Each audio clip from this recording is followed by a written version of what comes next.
Good evening and welcome to the Art Center East Writing Project. My name is Nancy Knowles and I'm on the board of directors of Art Center East. We are a 501c3 member supported nonprofit here in La Grande, Oregon, providing gallery space, classes, music ensembles, and more to the community here in the Valley and to our 10-county region.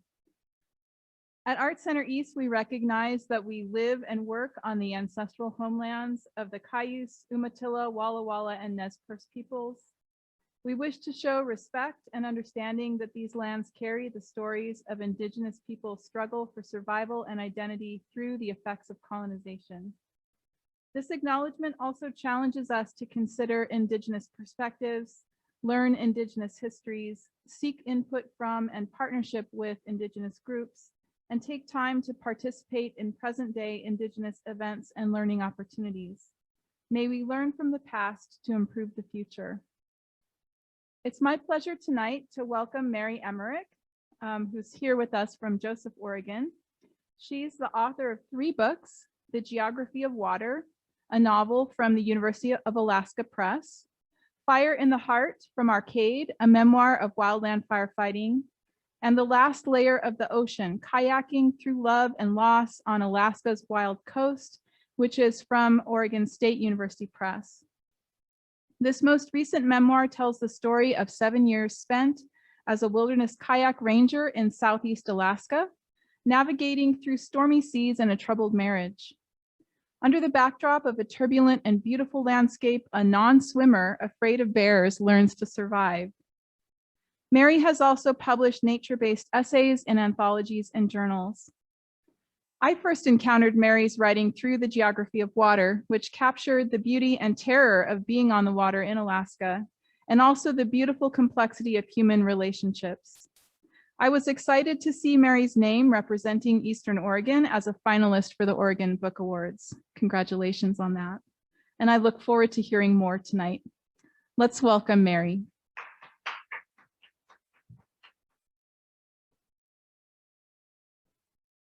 Thank you, and thanks for having me.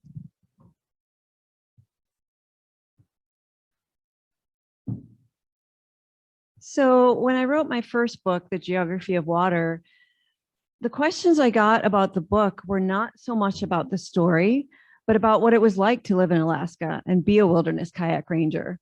And I found myself answering those questions over and over. And that's why I started to write this book, The Last Layer of the Ocean. And as with most memoirs, you have to toe that line between vulnerability and privacy. And people think you're very brave to write a memoir, but in the end, it really is something that you feel like you must do. And I wanted to share that experience with people, speaking as someone who was afraid of bears and was afraid of the ocean, and how I learned to embrace that. So that's where this book came from. And luckily, OSU Press took a chance on that, and it was published the first month of a pandemic. So that was very interesting to me how that played out. So what I wanted to read tonight was a little bit from the beginning and a little bit from the middle, really how I got to go to Alaska and really what it was like when I got there. So I will start with launch. You might think that launching is the easiest part of sea kayaking, at least easier than being far from shore where many things can happen. But in this, you would be wrong. It can be the hardest part because moving from land to sea takes more effort than you realize. Land is familiar where humans belong.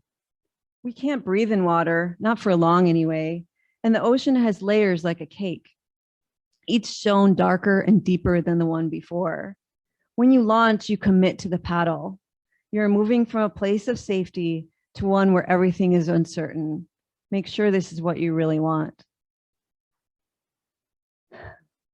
I understood the kinds of people I came from, but not why I felt so different from them. They were generations of people who had searched for home, found the one place that spoke to them, and stayed.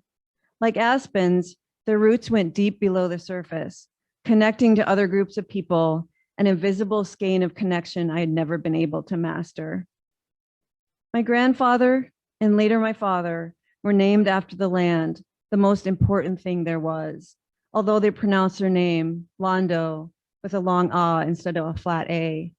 They were descendants of Indiana farmers, and the land meant everything to them: nourishment, comfort, livelihood. Like his ancestors, my father cultivated a deep tie to place, settling in a remote snow-battered town in northern Michigan. He watched in bemusement as I prepared to escape the place he loved. I didn't understand this kind of tie. Instead, I was propelled by an invisible force, an unseen hand at my back. I had always known I was different. There was a restlessness inside me that threatened to surge out of my skin. It pushed me to keep moving, even when each place I discovered was good enough for everyone else. I was always tapping my foot, fidgeting, casting off each landscape and each man that threatened to tie me down. There had to be somewhere else, somewhere better, just around the curve of that mountain road, down along that river valley. I drove across the country barefoot, windows down, breathing in new air. I had always kept everyone who could have loved me at an impenetrable distance. If I let them in, I reasoned, it would break my heart to leave, and I knew I would always leave. Plus, if they really knew me, how different I was, would they really want me to stay? The voices of the men I left behind echoed in my thoughts, even after I turned the radio up higher to drown them out. You had one foot out the door the whole time. I hope you find what you're looking for. What did I do wrong? I knew I was leaving a series of wounded hearts in my wake, but I couldn't seem to stop. It didn't take long, 6 months, a year, before I was packing up to leave again. It had been 5 years in my current town, a lifetime. It was time to go. I was 38, and I had quit everywhere I had tried. I had lived in 10 states, moving restlessly in a seasonal migration from west to east and back again, working temporary jobs in national parks and forests. There was nothing wrong with any of these places, but I couldn't stay put in any of them. The problem I knew was with me. I was missing something that other people seemed to have, some puzzle piece I could not quite find. I'd always felt on the outside everywhere. Nowhere felt like home, except for the road.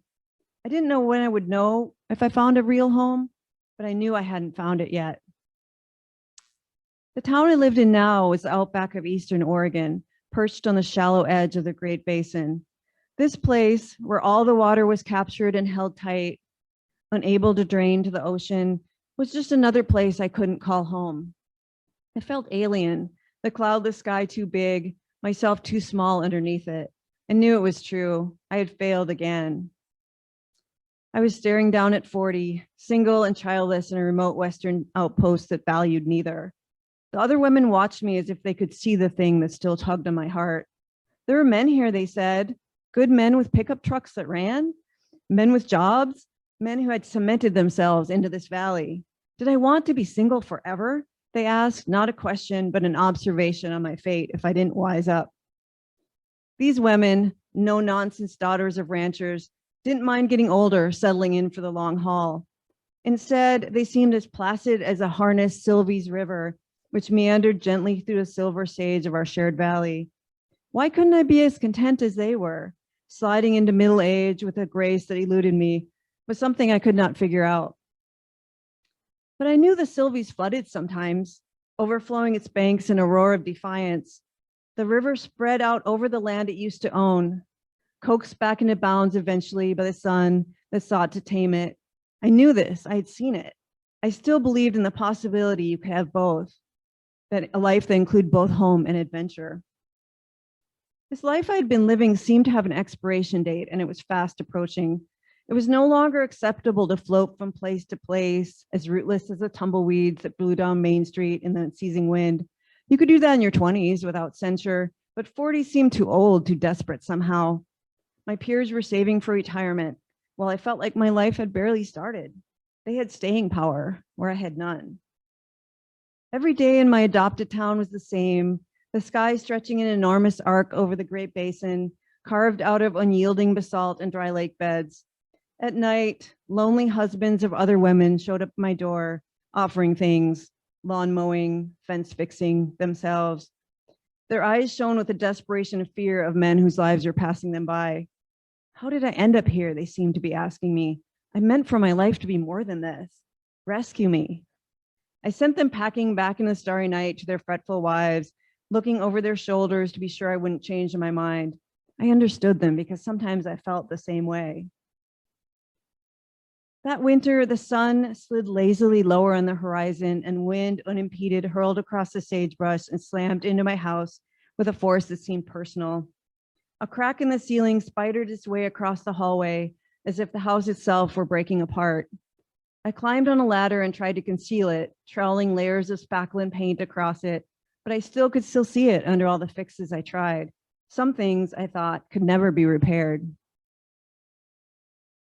The year I made up my mind to leave, a woman drowned at Moon Reservoir, a handful of miles from the town of Burns. A flat sheet of blue in a brown, wrinkled landscape, Moon Reservoir had its own stark beauty, but you did not go there by accident. You had to want to go there. Turn off Highway 20 deliberately onto Double O Road, a teeth-clenching route made corduroy by hundreds of summer tires. Once there, you might second guess your decision. There were no trees. The sun baked the ground into a hard pan. There was no shade or respite from the constant wind. Rumor afterwards said she walked around the lake, filling up a backpack with rocks until it weighed 40 pounds. She locked the car, put the keys in her pocket, and found the highest place.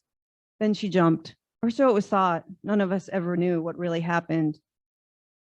When the troopers found the car, it was out of gas. Had she driven until it ran out and thought that place was good enough?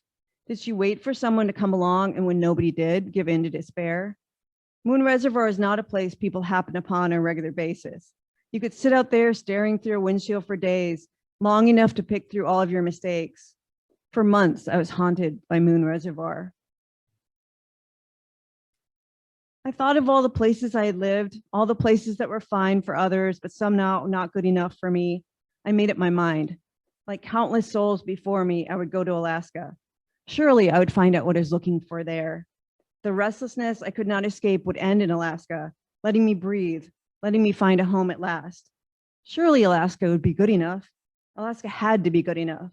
I had finally run out of road. Career suicide, my supervisor said when I told him I'd been offered a job in the part of Alaska nobody ever talked about, the place where the absence of rain was cause for celebration, where brown bears showed up in the neighborhoods, a place where you never wore cotton. The people I worked with were puzzled. It was less money, they pointed out, a step down the ladder. Why would anyone do that? I wasn't young anymore. I needed to think about retirement. You didn't take less, you always sought out more. The lonely husbands felt differently. I saw a flash of their younger selves when I told them, you should definitely go, they said. I would go if, and they shrugged. Go for us, they implied, but did not say, get out while you can. Though most never knew this about me, I was plagued by an inner voice that berated me for what I perceived as a weakness. I didn't know how to swim. I'd never learned to ride a bike. I was afraid of bears. A constant worry dogged me, the worry that people would see through to my core and realize what I'd always known, I was different. I'd worked hard to hide what I believed to be the truth. I tried to prove myself over and over again, but the voice persisted. The only person I knew in all of Southeast Alaska was a friend of a friend, a man who had moved there months before. The thought of the ocean terrified me. I was more terrified of the life I was leaving behind. Against all rational advice, I went anyway. Now I'm going to read a section of something that happened when I was there a couple of years. In September, a de Havilland Beaver float plane disappeared. The color of ocean and sky, it was last seen overhead in Peril Strait by passengers on the Alaska Marine Ferry, last heard by a couple working the herring fishery miles down coast. It vanished just like a snap of the fingers, the forest and ocean zipping up tight behind it. 1 minute it was flying low, 200 feet above the water, trying to beat the storm. The next minute it was gone. Chance and I flew through shifting clouds looking for a sign. It was not a good day to fly, and we were scud running, ducking under low-lying fog and dodging the squalls in an uneven zigzag, trying to find better air. We didn't say it, but looked like we might have to turn back. It was fall in coastal Alaska, and on cue, the rain shouldered in, pushing their way across Baranof Island in a dense band.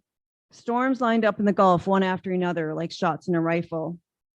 Fog hugged the mountains. Gales swept across the ocean, whipping the waves to 25 feet and higher.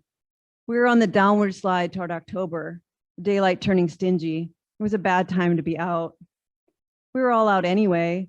Skiffs poured down Olga Strait looking for broken off floats or debris. Hikers from the mountain search and rescue team bashed through the forest and compass bearings. Planes like ours skimmed the valleys, flying as low as the pilots dared. It seemed like the whole town was out searching for people they didn't even know. I like that about this place. If you were in trouble, someone would come looking. This was the truth I punched down like bread dough each time I pulled off from shore. There was no way to be truly safe. Big ocean, gales, bears. This was a place that could knock you on your ass. Here you could truly disappear. Most often, those who vanished were never found. On my kayak patrols, we carried radios in our boats, but there were dead spots back in the long, dark fjords where the sheer rock walls blocked signals. Even satellite phones crackled in and out of range, leaving us in mid-sentence. Cell service was sketchy, even in town. Out there, you were truly on your own. It was both exhilarating and terrifying. Every decision I made, whether to paddle that day or stay on shore, what clothes to wear, even where to camp, could add up to surviving or not. It all added up to a heightened alertness. Unlike ever before, I was keenly aware of the feel of rain on my cheek, the direction of the wind. Sometimes standing on shore, I debated for hours, go or not. I paced the cobble beach, trying to read the wind and waves. I thumbed up the marine forecast on the radio, searching for answers in that flat, emotionless recording. It often seemed like a gamble, a toss of the dice. What I saw from shore could be very different out in the ocean. September was a bad month to disappear. It was an unsettled and murky time when things could go either way. Sometimes after weeks of rain, the ocean turned flat and beguiling, the winds calm, seducing you out far from shore. Other times the gales stalled over the island. The forecasts were often unreliable. I'd been stuck out for days in September waiting for a float plane to come back. This plane had taken off 2 days before, Eric at the controls. 4 tourists had crowded in after him with their rain jackets and new rubber boots and their fishing rods. They never made it to their destination, Baranoff Warm Springs, on the other side of the island. It was only 15 miles away, a jumble of peaks, glaciers, and bottomless lakes. You could hike it if you had good knees and an iron will, but usually couldn't fly it in September. Instead, you had to take the long way, 50 miles around by the ocean. The last time I saw Eric, a month before and 100 miles from where Chance and I were searching now, he had bounced on his heels on the floats of the plane, waiting to pick me up. A smile split his face as he saw who his passenger was. "You're everywhere," he yelled over the sound of the prop. It was true. My job with the Forest Service took me to isolated bays and deserted lakes, and it was usually he or one of the other pilots who took me, ruffling the water as we landed in one remote place or another. Planes ditched through the sky in this part of Alaska. We all turned our faces upward like flowers, knowing who flew them by the color of the underbelly and by their grace in an uncertain sky. Everyone flew a little differently, and after a time we got to know this. We knew who would risk a crosswind landing and who would turn back, leaving us stuck out in the woods until the next day. We knew who would land on a lake the size of a postage stamp and who wouldn't. We knew who would stay on the beach and who would fly, even in the teeth of a gale. The pilots all had opinions. Down at the float dock doing pre-flights, they talked among themselves in the language of the sky. Forrest, with 40 years of flying under his belt, thought the Beaver had cartwheeled into Dead Man's Reach. "If you're flying just above the deck, you don't have time to recover," he said. "The wind slaps you down and you're underwater." Usually Forrest was full of flying stories, tales of drama and risk, but today he was drained of cheer. Chance was the same. A lanky 60-year-old who had survived a heart attack, he typically brimmed over with joy for life. Today he was silent, somehow older. In town, the rest of us had debated in the grocery store and the bars. "They're under 50 feet of water. They'll never be found." "No, they're on land somewhere. The psychic said she saw a plane on Catherine Island. Someone should check Catherine Island." "Eric's cell phone keeps ringing. Does that mean it's not underwater?" "Remember the time Forrest flew up Hoggett Bay thinking it was Red Bluff? That could have happened to them." "Maybe they're just waiting it out on the beach. It's possible. You know, we've been stuck out that long in the fall." On the ground, Chase talked as easily as a river, but in the air, he dried up to the minimum. He offered few theories. Every year, someone in town died in the different hands of the wilderness. It was easy to see why. The mountains we flew over were coated in snow most of the year, cloaked in a jungle of slick vegetation below that. The ocean could whip into a frenzy of froth and steep waves in minutes. There was no softness, no quarter given for the foolish or the unlucky. Here was the main impression I got was indifference. Today, we've been flying for an hour without any success. The mountains were keeping their own secrets. Cloaked in clouds, they refused to let us in. I need a break, Chance said. He landed the plane in Rodman Bay, water foaming in our wake. We opened the doors and gulped wet air as the plane floated in the lumpy ocean. We peed off the floats with our backs to each other. A southwest swell from Chatham Strait pushed toward the shore, and a sheet of rain moved through, soaking our fleece stack jackets. The ceiling was low, ragged scraps of cloud brushing the water. It was lonely standing on the floats, the forest a misty outline. It felt like there was nobody else in the world but us. Weather's coming down, Chance said. We scrambled back in our seats. It was raining a little harder now. Drops streaked across the windshield, an opaque barrier. It was hard to tell water from land. It was all painted the same shade of gray. Our grid had taken us 40 miles to the Duffield Peninsula, a long forested snout of land that was the most likely route across the island if the mountains weren't clear. We didn't know whether Eric had taken this route. We were only guessing. We flew over Duffield back and forth in a slow arc. Somewhere below us in the dense forest were searchers, but we couldn't spot them. The forest had swallowed them up completely. I saw death every day as I pushed my kayak paddle through the water. In Port Banks, silver salmon flung themselves over and over at a waterfall, most not making it. They were dying as they swam, their skin turning dull, their eyes milky. Long curved bones of a doe winterkill lay scattered on a beach. Crosses stood on remote beaches.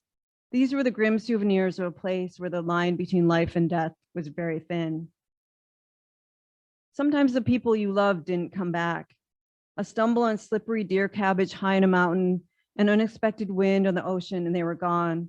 It seemed more frightening to love someone who might not come back, easier to hesitate and draw a curtain over your heart.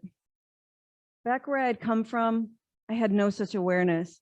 The people I'd helped carry out of the wilderness there had made obvious errors. I could list them as we heaved each backboard, trusting a green horse, not replacing electrolytes, running a river that demanded more respect. It was easy to tell myself I would never make those mistakes, and neither would anyone I knew, despite ample evidence to the contrary. Here in Alaska, I still wavered, unsure of how deep to dive in.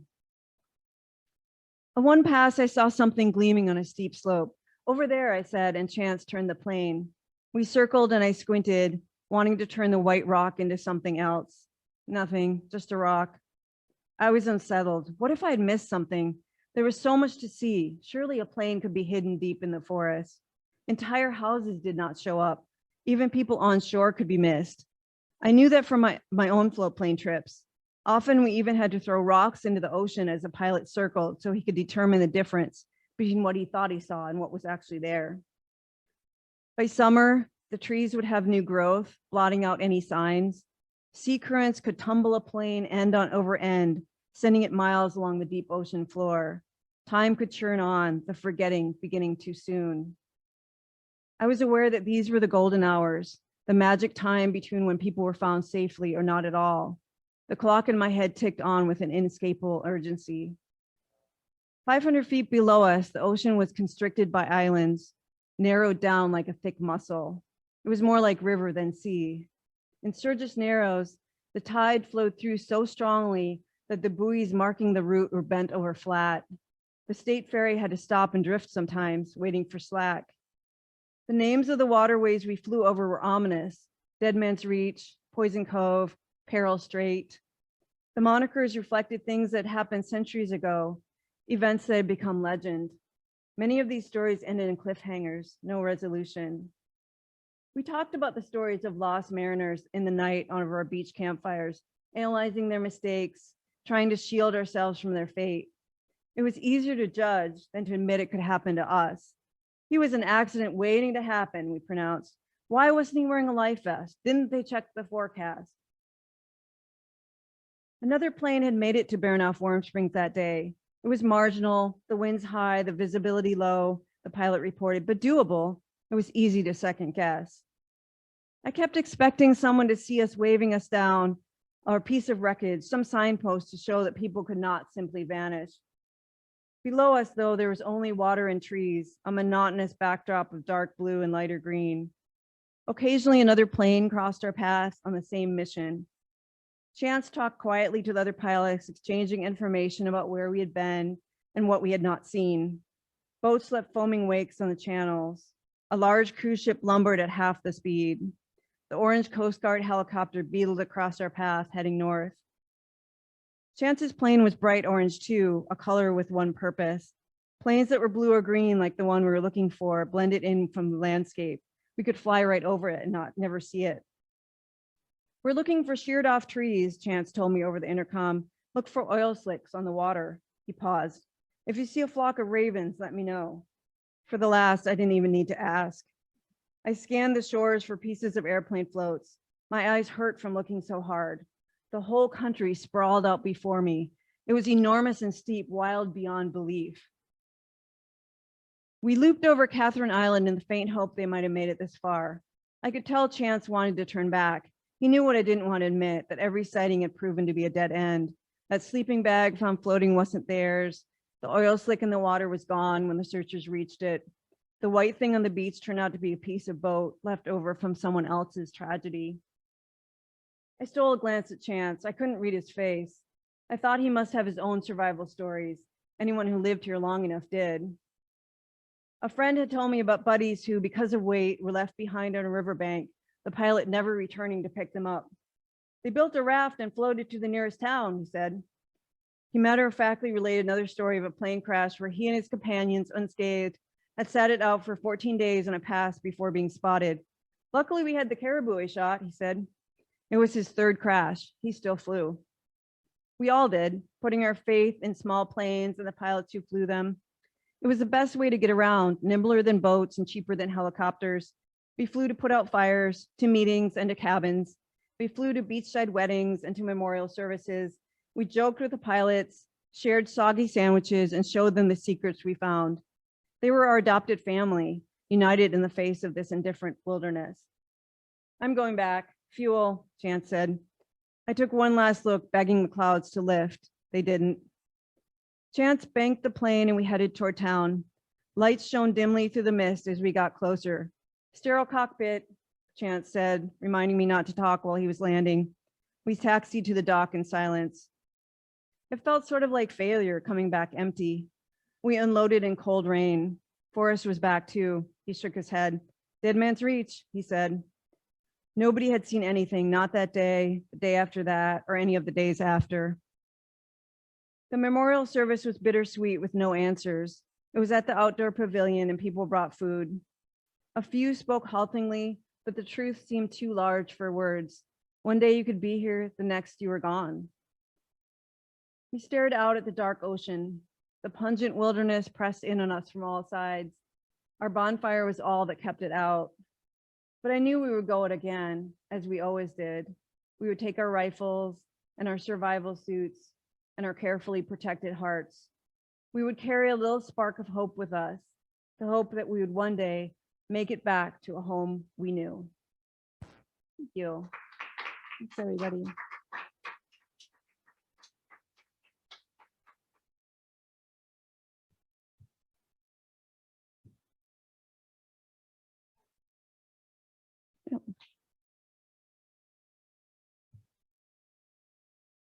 I think most of our audience is online tonight, so that will be a little challenging. We'd like to take questions. So if the folks from the online would like to ask, very welcome to ask. You can just unmute yourself, I think.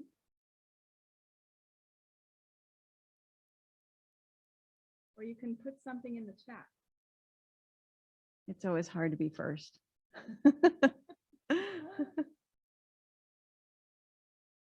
I'm curious if anyone has ever lived in Alaska, either in the audience here or in the audience online. Yeah.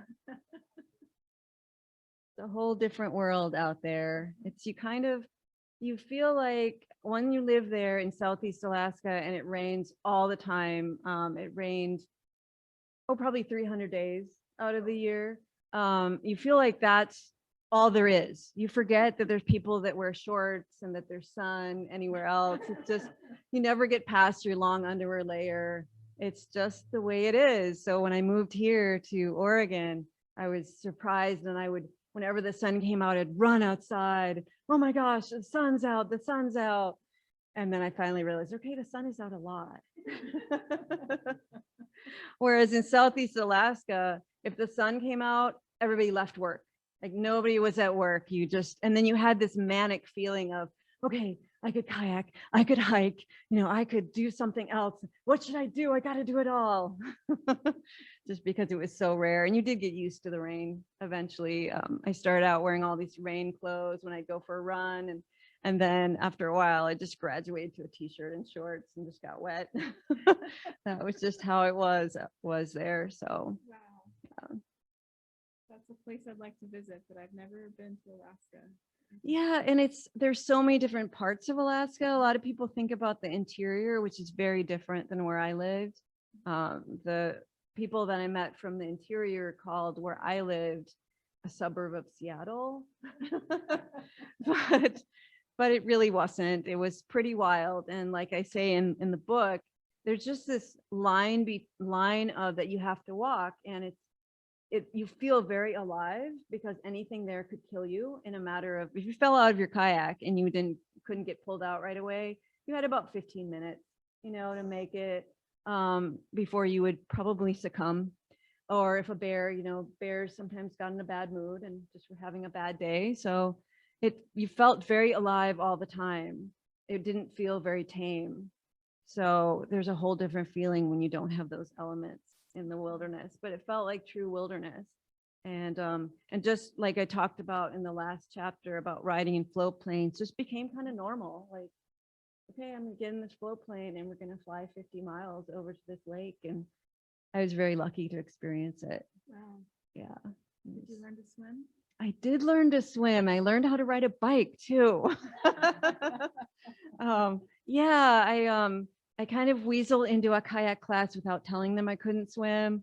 But then I decided I really should learn. So there was a saltwater pool there. And so I went into this master's class where everybody had swum in high school or something. They're all really good. And gave me all these suggestions of the strokes I could do and how to do it better. So I learned how to swim. And then I had never learned how to ride a bike as a child. So, and everybody rides bikes there because there's 14 miles of road on this island. So it's just more efficient to have a bike. And so I started feeling left out. And so I snuck out to this abandoned little area with my beater bike and kept trying and trying and finally learned how to ride a bike. So yeah, Alaska taught me a lot. It was a great place. Did you write while you were there? I did write while I was there.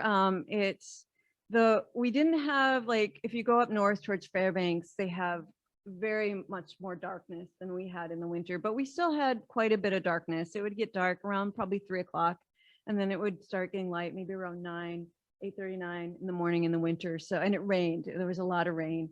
So there wasn't a lot to do in the winter. So I did some writing while I was there. I didn't finish. I wrote a book called The Geography of Water, which is a novel.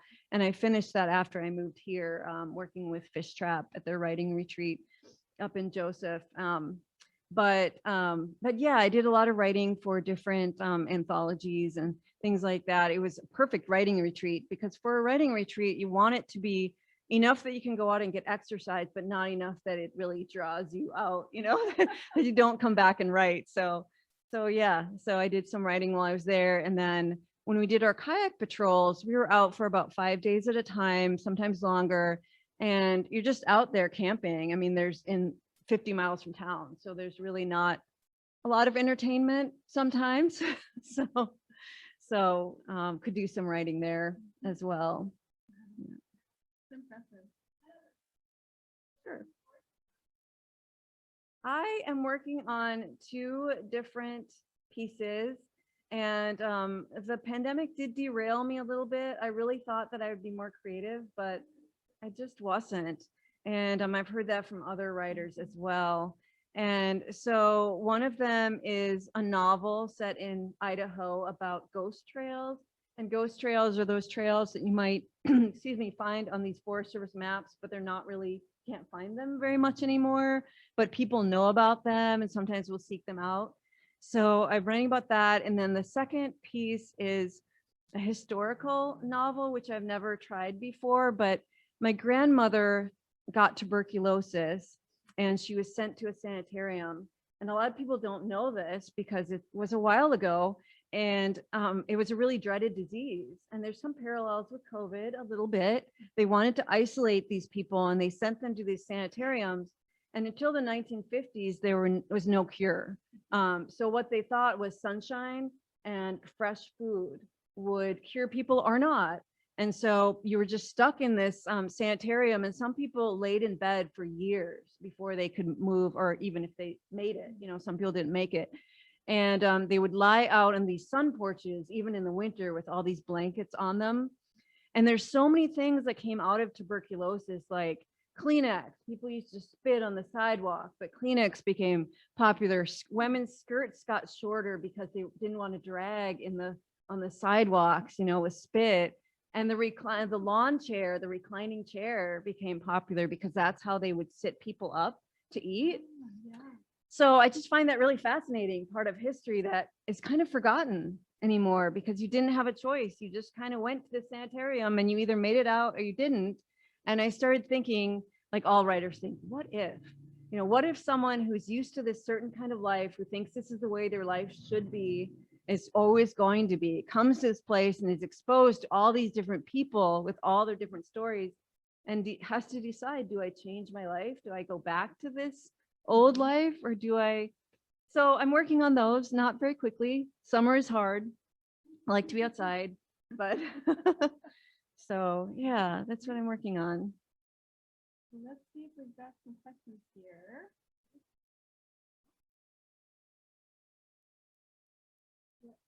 Brian's got a question. Let me see if I can move this. Okay. Do you ever get back to Alaska? Were you thinking about writing the memoir while you were in the middle of all of it? Very good questions. I have been back to Alaska once since I left. I left in 2009 and I was going to go for a writing retreat in 2020. And so I haven't been back since I don't remember when. It was about 5 years ago I went back, and definitely felt very drawn to it there and kind of wanted to stay, to be honest. And as far as the other question was, I forget. Oh, was I writing it when I was in the middle of it? Yeah. No, I was not. And it's probably good that I didn't, because part of this book is about navigating a troubled marriage. And when I left Alaska, I thought, oh, it was all my ex-husband's fault. You know, he should have done all this differently. And as I started writing this, when I was here, I started thinking, wait a minute, you know, I had some things that I had to work through as well. It wasn't all his fault. So it's probably good that I didn't write it at the time. And I had to be a little bit removed, I think. But I think writing The Geography of Water, which came out in 2015, I did start that when I was in Alaska, and then I just didn't want to forget. I didn't want to forget the kind of life we had there because it was so extraordinary. And so what I would do for writing this book as well is I would take a picture that I had taken there and just sit there and look at it and just sit with that and then start writing about the scenery. And that kind of made its way into different chapters. So yeah, good question. Great, thank you. Are there other questions here or online?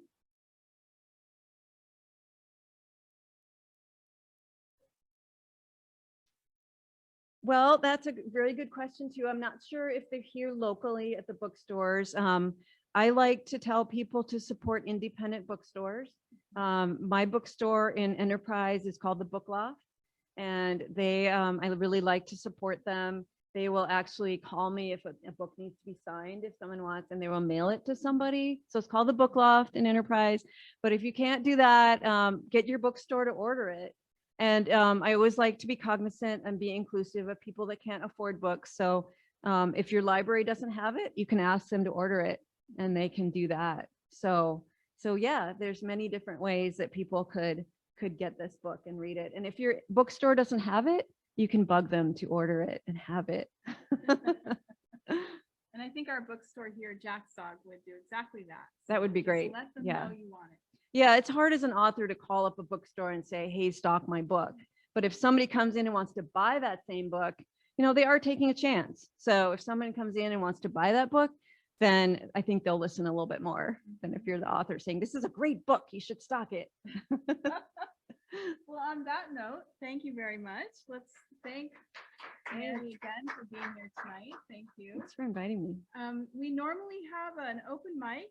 And so I don't know if anybody's come prepared or if there are folks online who would like to read, but we'll take just a 5-minute break and then we'll come back. I hope somebody wants to read. Yeah. Yeah, I hope somebody wants to. Be brave. Yeah. So if you do want to read, just put your name in the chat and we'll get you lined up. Great. Thanks again, Mary. Thank you.